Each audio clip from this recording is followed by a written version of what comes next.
Roaring Timbers.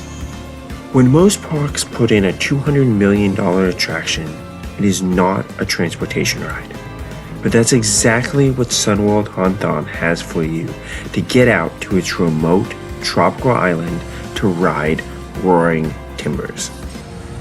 This all-wood coaster from Great Coasters International is the beginning of the Exotica Village area for this SunWorld.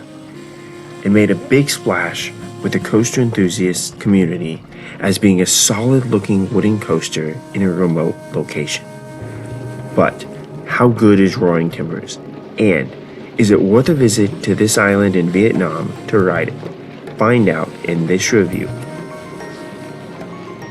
SunGroup is one of the premier developers of resorts and amusement parks in Vietnam. From a coaster standpoint, they operate Asia Park, Mystic Mountain, and Dragon Park, both inside SunWorld Ha Long, SunWorld Ban Na Hills, and SunWorld Hon Thom. However, when looking at the development of Sunset Town around the start of the cable car, it is clear that the idea is to build a massive tourist destination, not to maximize roller coaster or thrill rides.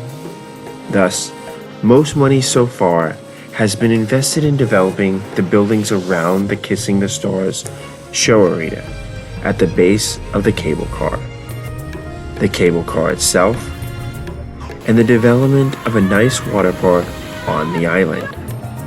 Roaring Timbers as a coaster was just added as a drop in the bucket so that they could market having Vietnam's only wooden roller coaster. Though it is also the only traditional wooden roller coaster in all of Southeast Asia, as the only other two woodies are wooden wild mouse coasters in Indonesia. Since Exotica Village isn't fleshed out yet, I had to walk through the water park to get to this area.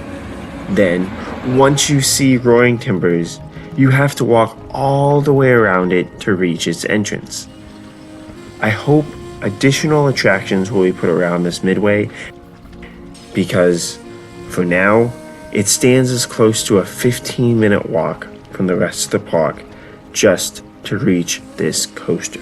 The coaster seems to have a light nautical theme, with the idea of the wooden coaster being a stand-in for the timber needed to construct a boat to deal with the rough monsters of the ocean. At the coaster itself, there are some lockers to put any large items in, and an attendant will need to scan your cable car ticket for you to be allowed into the queue line. There are bins up on the station platform for you to put your phone, and the ride attendants would normally check to see if you had a bulge in your pocket and remind you to put your phone up. The queue line was always a walk-on for me on my visits, though if the train was relatively empty, as it normally was, they would wait 10 to 15 minutes between cycles. This made it easy to hop back in line since you knew you were never going to miss the next train, but was a pain as I had to sit in the station for these 10 minutes at times trying to get re-rides.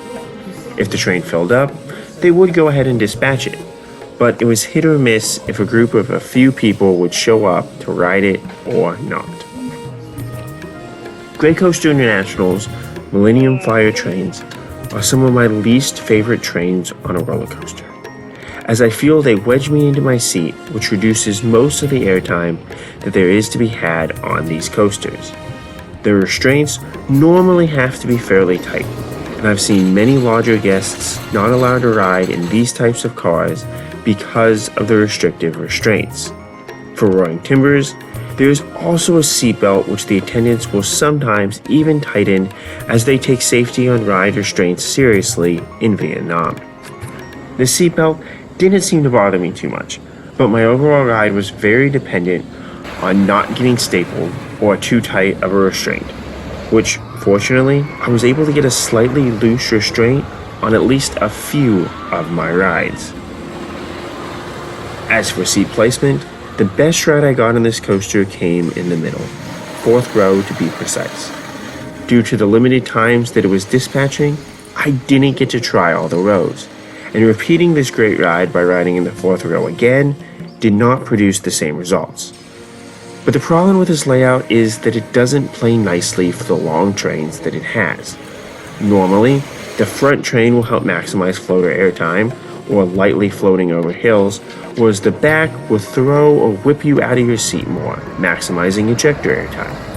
However, with many hills and growing timbers, by the time the last car goes over it, the train has lost considerable speed or is otherwise already jerking into the next element. So the middle seems to give the best opportunity to maximize the airtime throughout the course of the ride. The back does maximize the first drop, though this likely isn't worth giving up better airtime on other elements.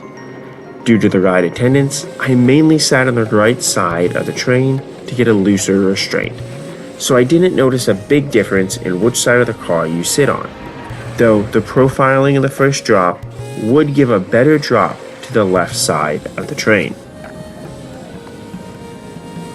The drop for the pre-lift doesn't do much, especially in the back, since the train has already stopped to be caught on the lift. And, unlike White Lightning's pre-lift drop, this one did not seem to make my restraint even tighter, so it's just a small drop to get you going. At the top, you go around a turn that offers inconsistent laterals and some shaking, as this is not the smoothest coaster. I kept hoping on all my rides that I would get solid laterals on this turn, but the best I got was weak laterals on just a few of my rides. Ultimately, it's just a basic turn before the drop. The drop itself is not the tallest, and you can feel that. But you do get a nice whip in the back row that really lets you feel how powerful of a drop this is. The weird profiling at the top adds a little bit to this drop, but does not add as much as one might think, though I did only ride on the left side of the train 2 times, so there may be more to it than I was able to experience. The first valley has a little bit of shaking, especially with how you change directions, though this leads to inconsistent positive G's, or being pushed down into your seat here, which is okay, as I'm not a huge fan of being plastered with positives, which does hurt some of my enjoyment with this coaster, as it bounces between the positive G's and the airtime or negative G's. The airtime pop into the first turnaround is your first taste of how these nice airtime pops will go, before you're plastered with some positive G's with the overbank. The second drop is okay, and is just a drop. You then have a small airtime pop up into the double up, which is profiled a bit weird. Then you're treated to a positive G-filled turnaround that negates some of the airtime around it with just how strong the forces are on this turn, followed by a second positive G-filled overbank.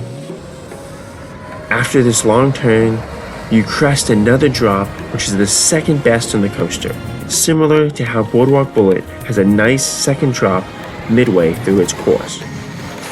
This leads into 2 positive G-filled turns, with a nice pop of airtime in between them, which is ultimately followed by some positive G's in the valley after the drop. Then, the best part of the ride occurs near the end. 3 consecutive bunny hills that all give good airtime throughout the train. A bit snappier in the back, solid in the middle rows, and a bit more floaty in the front of the train. You've been treated to some nice airtime pops in and around the drops and turnarounds on this coaster, but linking them together in a quick series here really elevates the experience.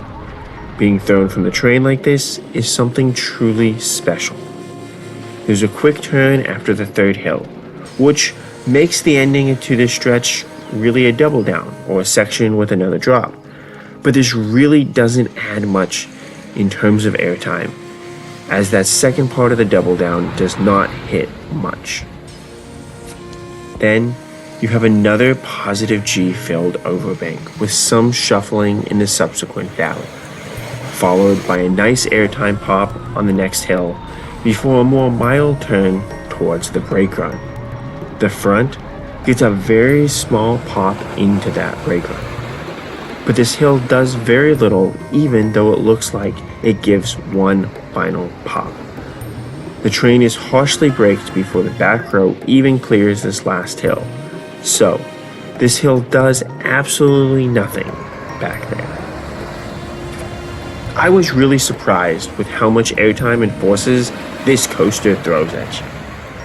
Other GCI coasters, like Texas Stingray, offer a quick, rapid-fire series of elements, but these aren't anywhere near the forces or airtime that I got on Roaring Timbers.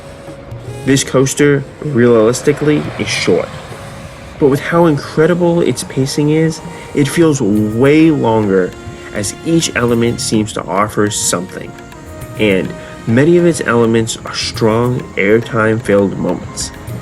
Maybe I just finally got to experience the proper airtime on a GCI, but I honestly believe this track does way more than other GCIs that I've ridden. As for smoothness, despite being brand new, this is not one of the smoothest coasters out there. Building an all-wooden coaster in a tropical climate, unlike using steel supports as many parks have done in the southern United States, raised immediate questions for me about if this coaster would be able to remain smooth, especially over time.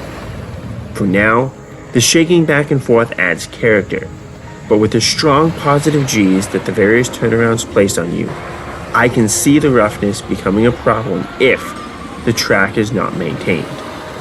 With the size of SunGroup's financing though, I feel pretty safe to say that they have the funds to invest in keeping this coaster going, if, ultimately, they want to. Overall, how good is Roaring Timbers?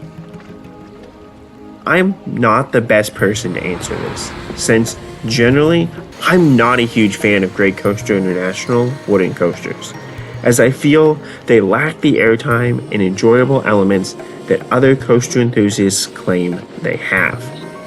Though, with Roaring Timbers, I really got to experience solid airtime pops throughout the train during my ride, and no lack of airtime hurts Roaring Timbers in my rankings. I'm also not the biggest fan of positive G's, especially on overbanks and turns, so the switching back and forth between the airtime and being pressed into one seat is not my ideal coaster. But even with these limitations, I cannot deny that this is a truly enjoyable coaster. I rank it above Wonder Woman Golden Lasso coaster at Six Flags Fiesta Texas, which is an enjoyable coaster as the prototype RMC Raptor, but it just feels too quick and too short for me. Despite also being short, Roaring Timbers' rapid changes of elements makes Roaring Timbers feel like a more complete ride, and I rank Roaring Timbers right below Twisted Cyclone at Six Flags Over Georgia, which offers solid RMC hybrid elements, including a solid first drop, which was the deciding factor in my rankings. For those who can appreciate GCIs and positive Gs more than myself, I could even imagine Roaring Timbers ranking much higher. What are your thoughts on Roaring Timbers at SunWorld Hon Thom? Is it poised to be one of the best coasters in Southeast Asia? Let me know. And, as always, Cup Kun Crap.